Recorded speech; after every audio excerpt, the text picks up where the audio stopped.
আমার উম্মত হল মালাকুল মউতে কোন সময় তোমার আমারে জমিনে যাবত মারবা পৃথিবীর কোন মানুষে জানে না রে ভাই খার কোন হালত আল্লাহ মৃত্যু দিবা মানুষ ঘরটা কি বাড়াইয়া বিদেশের জমিনও যায় আইতে সময় আল্লাহ বাক্সবন্দি করিয়া খালা ফেলেক লাগাইয়া বাড়ির মধ্যে ঘুরাইয়া দে ঠিক কিনা আরে যুবক ভাই তুমি জমিনে ফুটানি খড্ডায় নিমক করে আমি খড্ডায় বুঝলাই না তোমার কত যুবক বাইক লইয়া বাড়ির থেকে বার হইয়া যায় বিকাল বেলা আমার মোবাইলও ফোন আয় বাপর মোবাইলের মধ্যে টেলিফোন আয় ও আল্লাহর বান্দা তোমার ফুয়া বাইক অ্যাক্সিডেন্টে মারা গেছে ঠিক কিনা এই জন্য আল্লাহ বলেন ওয়ালা তামুতুন্না ইল্লা ওয়া আনতুম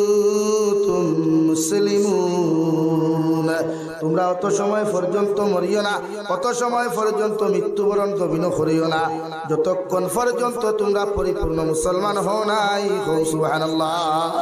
মালাকুল মউতে আমরা রে কোন সময় দাফট মারবা জানা আছে নি ভাই হ্যাঁ এটা দুনিয়ার কোনো সম্পর্ক নেই বলে আমার বাইর লগে গুসা করিয়া যদি না মাতি আমার কোল দিয়া গুসা ভাঙাইব আমার বোনের লগে যদি না মাতি আমার বইনে গুসা ভাঙাইব রে ভাই মালাকুল মউতে মনে ফেরেশতা রে ভাই দুনিয়ার কোনো মানুষের ক্ষেত্রে সহায় হই না মায়া করই না আল্লাহর নবী মুহাম্মদুর রাসূলুল্লাহ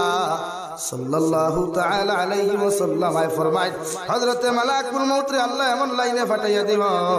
আপনি যদি খাওয়ার তখন খাওয়ার হালত দান কবুল করবা আপনি টয়লেটও থাকলে টয়লেটের হালত দান কবুল করবা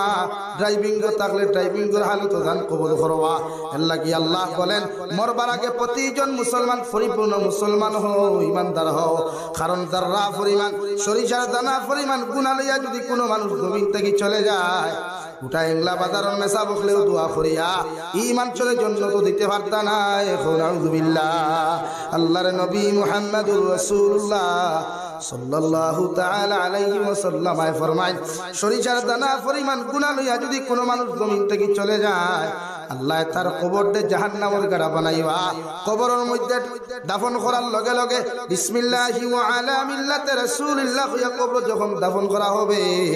মানুষে আপনারা মিনহা খালাকনাকুম ওয়া ফিহা নুঈদুকুম ওয়া মিনহা নুখরিজুকুম তারাতান উখরা হইয়া যখন দাফন করিয়া আইবারে ভাই মানুষ 40 কদম দেওয়ার লগে লগে দুইজন নেকির আর মুনকির আসবে আসিয়া আপনারা জিন্দা করিয়া বসাইয়া সওয়াল করবা এক নম্বরে কোয়েকশন হবে মার রব্বুকা দুই নম্বরে সওয়াল হবে ওমা দীনুকা তিন নম্বরে সওয়াল হবে ওমান নাবিয়্যুকা মান হাযার রাজুল ও তিনটা সওয়ালের আনসার যদি আপনি সঠিকভাবে দিতে না পারেন বিশ্ব নবী বলেন তোমার কবরতে আল্লাহ জাহান্নাম বানাইবো নাউযুবিল্লাহ শুধু জাহান্নাম নাই রে ভাই আপনারা দাফন করার লগে লগে রহমতের ফরিস্তা কবর অর্ডার দিয়া যাইবা কবর ডানার বাম সাইডে এমন